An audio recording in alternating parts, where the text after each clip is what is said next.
beyond anything. A Datura and fluoxetine trip report, but I don't know anymore.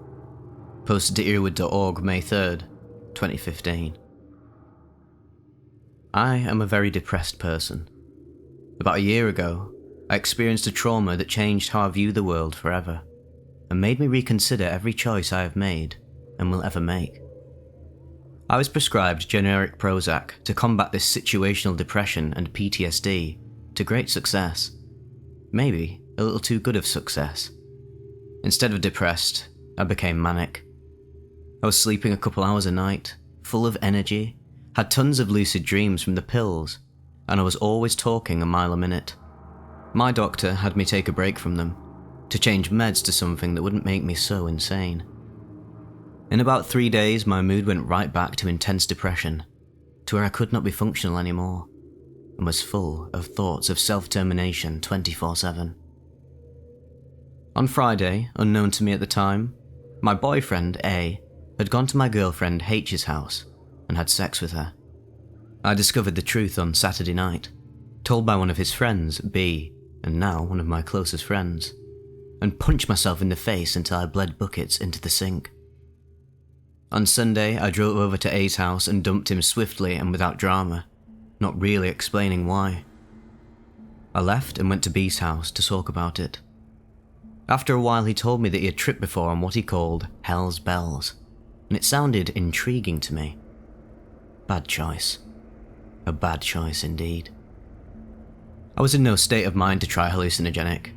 Depression and bad memories were just lurking under the surface of my mind. Not to mention, I was taking the fluoxetine at the same time. Now, I already knew the antidepressant had a very negative effect with alcohol. I threw up all over A on Friday before I went to H's house, and intensified the experience. This is also the case with many other substances, including Datura. B told me he OD'd on 10 flowers, so I opted for 2 maximum. I've read reports of other things, but none of Datura, and was very cautious to approach this substance. At 1 PM, B took 2 flowers in 2 litres of water and boiled them for 30 minutes. He then strained the flowers out and poured the tea into a bottle in the fridge to cool down a bit. We let it cool down until around 1:35, when he poured about half a cup of the 2 litres of tea into a mug with some sugar. This is a very small amount compared to what B took before, maybe even like 5% of what he had. I consumed it from 1:35 until about 1:45, taking care to sip slowly and watch how I felt. B told me it would take up to an hour to set in, so I was prepared to sit around a while. He was sipping on some alcoholic energy drink at the time, not getting super drunk, but a bit tipsy and responsible enough to be my trip sitter. I made sure to inform my friends where I would be in case anything bad happened. At around 1:55, B's mom came in to talk to him and introduce herself to me. I was sitting on his bed against the wall, while he was on the other bed facing me. While she was talking, I began to feel the effects of the drug coming onto me very quickly. While she was talking to him, I was thinking that I should run to the bathroom and try to throw some of it up, since it was coming on so very quickly. This thought was quickly forgotten in the ensuing chaos. Within another 2 minutes, I told B that my heart was racing super fast, and he took my pulse, about 180 BPM. My eyes began to feel very heavy and droop a little. B remarked that they were extremely dilated. I tried changing how I was sitting, but found my limbs to have little coordination at all, like being extremely drunk. I felt a little silly moving around, and smiled at how goofy I must have looked. But this was only the beginning. About 10 minutes into the trip, I slid down, fell over into a lying position, just by letting gravity work. I stated to B that I can't feel my legs, and indeed they were completely numb as if they had fallen asleep. Here is where my memory starts to get a bit fuzzy.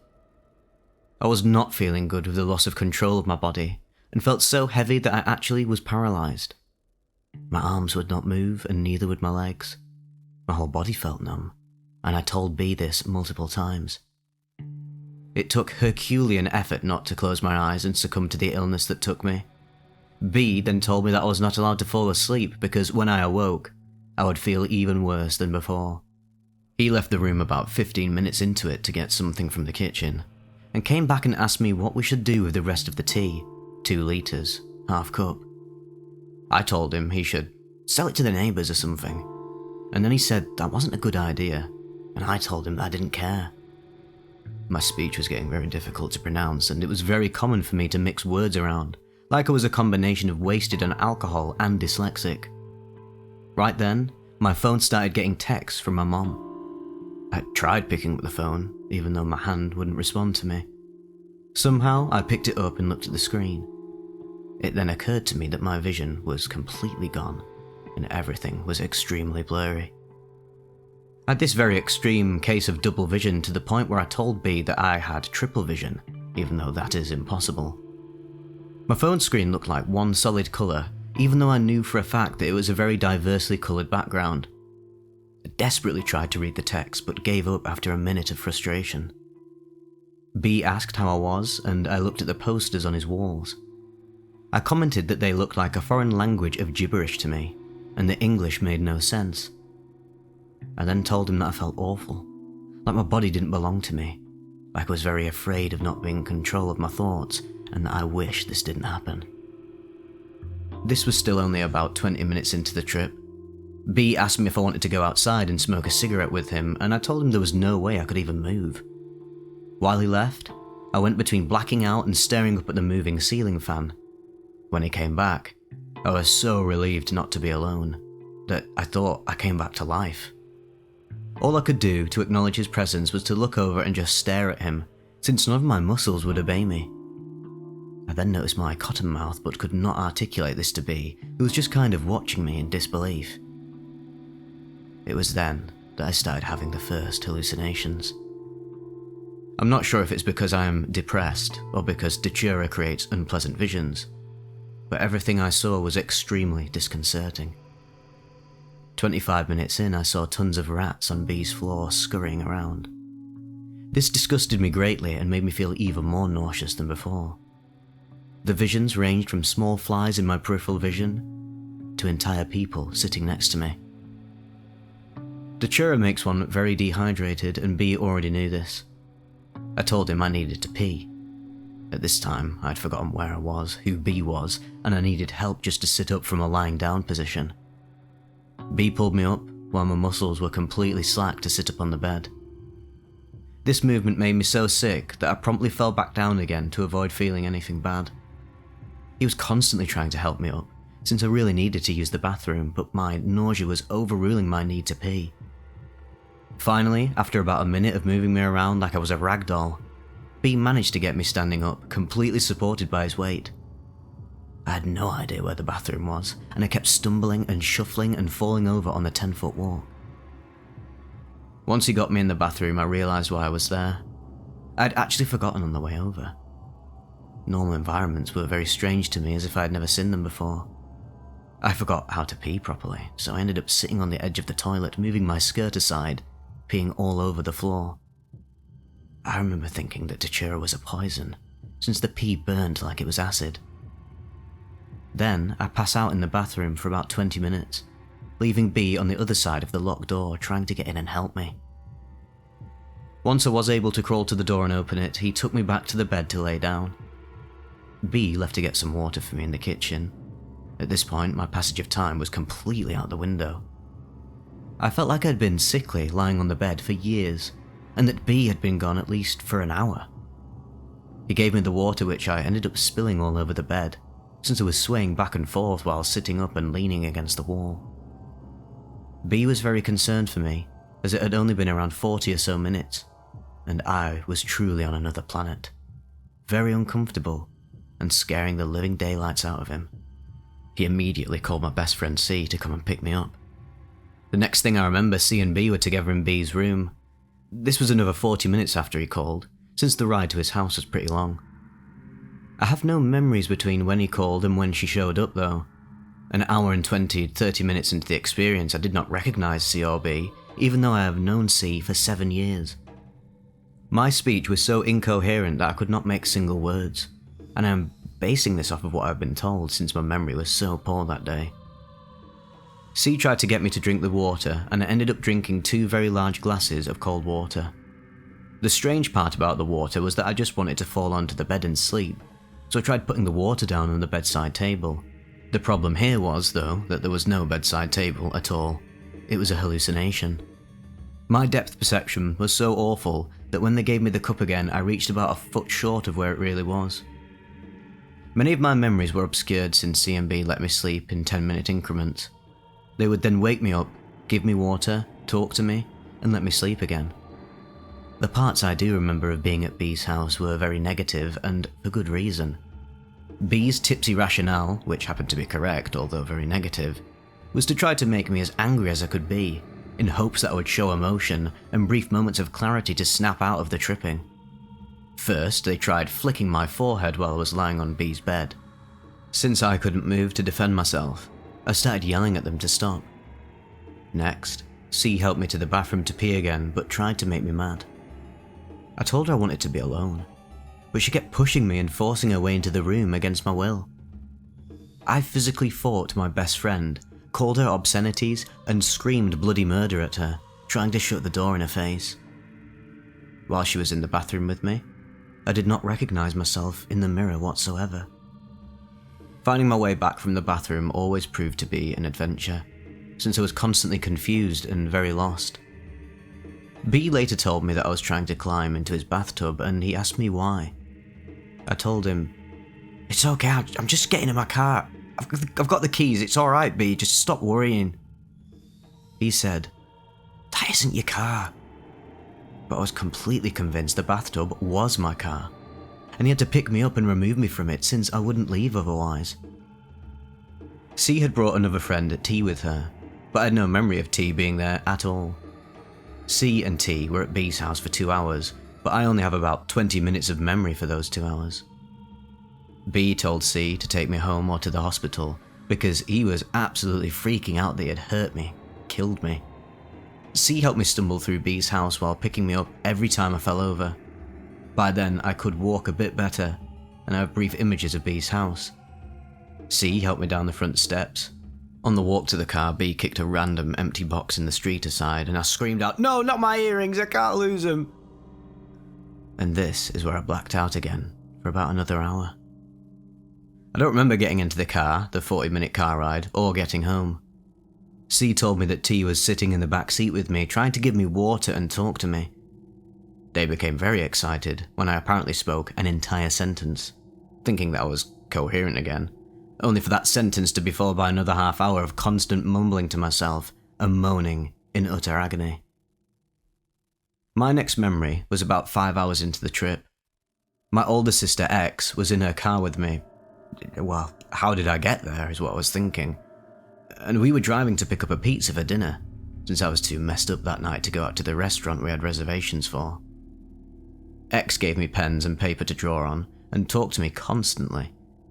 One of the stranger things I did was smoking the pen like it was a cigarette. The whole ride long, I was unsure if my eyes were closed or open, since I saw things regardless. My hallucinations were again many spiders and phantom people looking at me. I was very much unlike myself, and told her the truth about my boyfriend cheating on me. I started cussing violently at what's happened, and I really didn't care what she thought of the whole thing. The next thing I can actually remember was around 8:30 at night, when I was in the kitchen. My mother asked me if I wanted pizza, which I remarked was too cheesy. Not an unusual statement considering I'm lactose intolerant, mind you. Then my father walked in the front door. He is a very reactive and emotional person, and my sister and mother were super afraid of him seeing me in the crazy state that I was and freaking out like usual. "Let's go to your room," X looked at me and said, while my mum agreed. X led me there since I didn't know where to go, and then shut the door and faced me. "We're playing hide and seek from Daddy, just lay down in your bed and be normal, or as normal as you can." I could only nod and get in bed to relax, a testament to the fact that Datura had reduced me to acting like a 3-year-old. At around 9 PM I found myself in my mum's room, laying on top of the covers next to her. At this point my memory was completely fine, so I actually remember all of the hallucinations. I looked over onto the floor and saw a giant spider chasing a bug that was running on the ground. I pointed it out to my mom, who was very confused. I then had delusions that there were my friends next to me on the bed, talking to me about stuff like prom, normal things. I answered them out loud, but turned and realised that only my mom was still there. And so I quickly made up the excuse, which I thought was so smart at the time, that I was simply thinking out loud. She said a bit jokingly that was a bad sign. I then looked down at what I was wearing. This freaked me out that I was wearing random pyjama pants that I had never seen before. I looked at the pattern closely, which actually is black and white sketches of Snoopy riding a motorcycle, and thought that it was a red-coloured Santa bending over and shoving a fire poker up his behind. My thought process must have not been too awful, since I remember thinking, dang, that's a weird pattern for pyjama pants. I went to my own room around 9:30, very confused indeed. I was unsure of where all of my stuff was from the day, including my computer, phone, purse. I wandered into the kitchen to get my computer, and left 5 minutes later with only a glass of water. Somehow, I managed to get my laptop into my room eventually, and was convinced that it was my sister's computer, imitating mine. I stood up in my room to look at the stuff on my futon, and realised that my good friend Jay was lying on the couch, talking to me. I chatted with her a little while, then turned to really look at her, and absolutely freaked out when I realised what I thought Jay was turned out to be a sweatshirt folded on the couch. This kind of hallucination, talking out loud to it, and disbelief at it not being real continued throughout the whole night. I tried to locate my phone at 10 by looking around my room, and this obviously was extremely unproductive. I decided to call myself from my mom's phone and listen for the ringer. When I found it, I was curious to see what texts, calls went down while I was tripping the hardest. I was still very much so tripping still at this point as well. Many times through the night I looked at the clocks and saw just a jumble of light shapes tangled within each other. Time had no meaning at all to me. I realised that my vision sucked and I found a random pair of glasses in the kitchen. I put them on and it barely helped. If I had an eye test right then, I would actually be legally blind. The only way to read what was on my phone was to close one eye, put on the glasses, and hold it about 3 feet away while trying to guess what the shapes were saying. My mom came to talk to me in my room later that evening and tried to understand what had gone on with me. C had told her what I did when she brought me home, since I couldn't even articulate a single thing to her. While my mom was in the room, the shadows started changing into frightening shapes, like a shark about to eat me. I looked outside at the silhouette of the hedge and screamed and started sobbing, because I thought it was a man outside my window, standing there, just watching me. At some point in the night I was unable to distinguish my lucid dreams, a product of the fluoxetine, from the awake trips that I was having. Both were equally realistic to me. In my dream I received a present from some girl. I woke up around 11 PM, ransacked my room trying to find the present, pulled clothes out of everywhere trying to find it, and eventually I just collapsed, crying, since I was so disappointed that I'd lost this present. My dreams were all very depressing, in which nobody would look at me or acknowledge my presence in any way. Even if it was my best friend or mother in the dream, it was as if I didn't exist.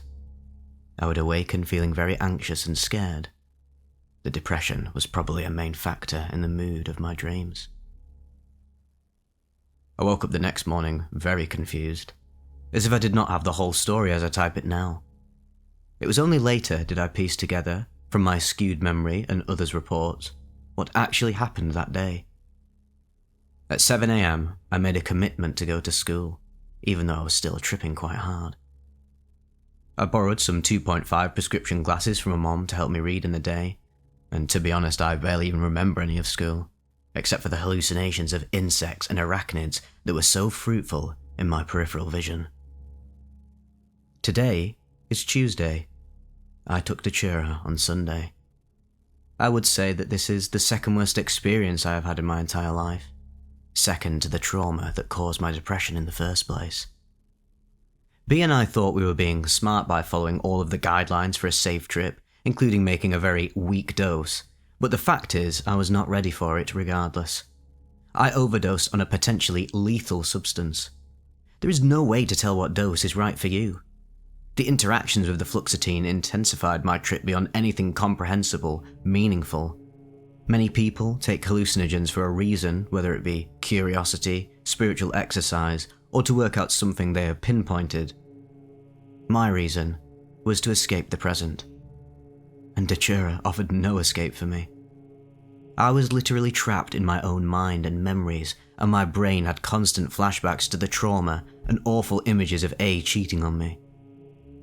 This was a very unhappy trip, and I'm unsure if others have had very positive experiences with this drug or if it is even possible. But as B said, this is something you only take once. Me? I'll never do this again. It has ruined my relationship completely with C&T. So I must tell you all now, be careful what you do to yourself.